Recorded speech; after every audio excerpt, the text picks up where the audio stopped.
Hey, it's Christina with Mint Strings, and I'm still working on my Yamaha LD10E, and I've disassembled the electronics and working on some haze issues, and I got this as a project guitar because I wanted to play with some things, and I wanted to show you something if you don't know how to do this.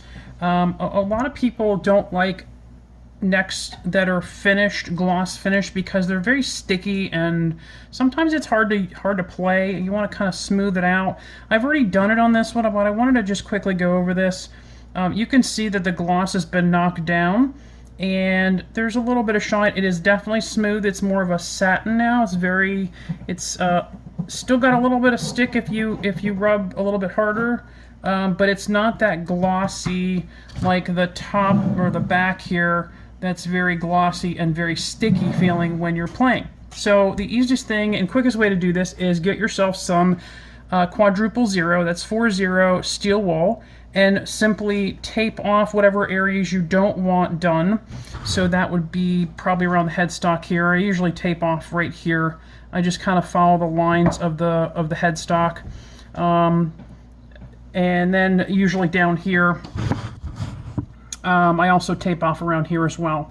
So anyhow, it's really simple. You just take your steel wool and start from the edge and just run it back and forth. I've always done it back and forth. I don't do circular. I just follow the grain of the wood.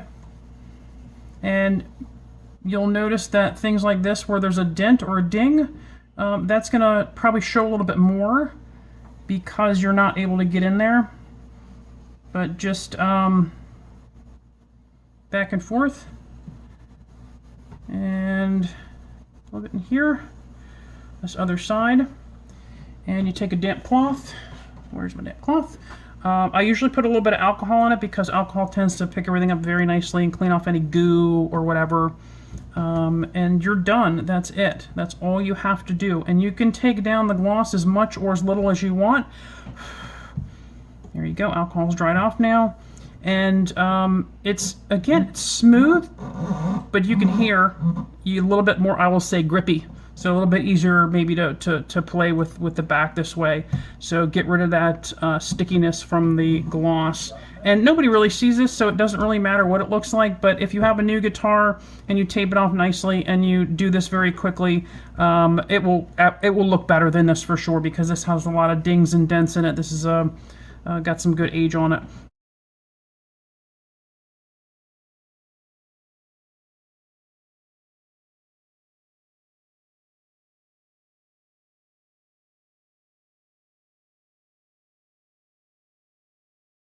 The other thing I will recommend, that if you want to do this, especially on an aged guitar, what you can do is tape off this area here. And since we already done this, it doesn't have to be taped off. But if you have binding that you want to just clean up, and here's a good point right here. So I'm going to bring this down here. I don't know if you can see, that's kind of yellowish there, maybe not.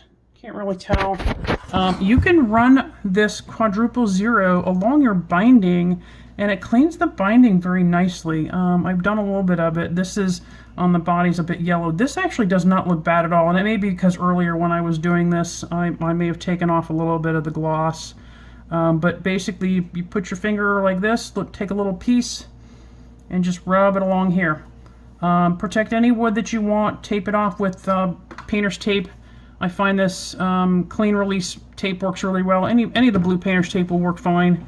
It's very easy to come off, and you just start and rub gently back and forth, and that will also take off any goop, any old kind of crap that's on there.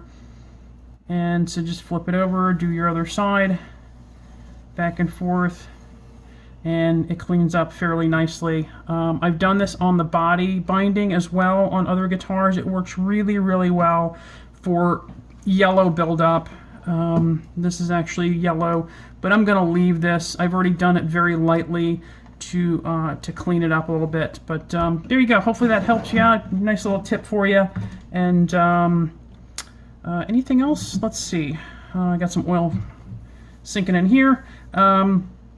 You can also use the quadruple zero on your frets too. Again, taping over, and then same way, little piece on the tip of your finger, and then just run it along the frets. And I've already done this sort of right in the middle of a fret job here, and the oiling the board and getting this all finished up, so it doesn't look great, but you can see that the frets are nice and shiny and very clean and very smooth, except for some dings and dents that I'm working on because this is an oldie but a goodie. So anyhow, there you go. Hopefully that tip helps you out, and have a great day.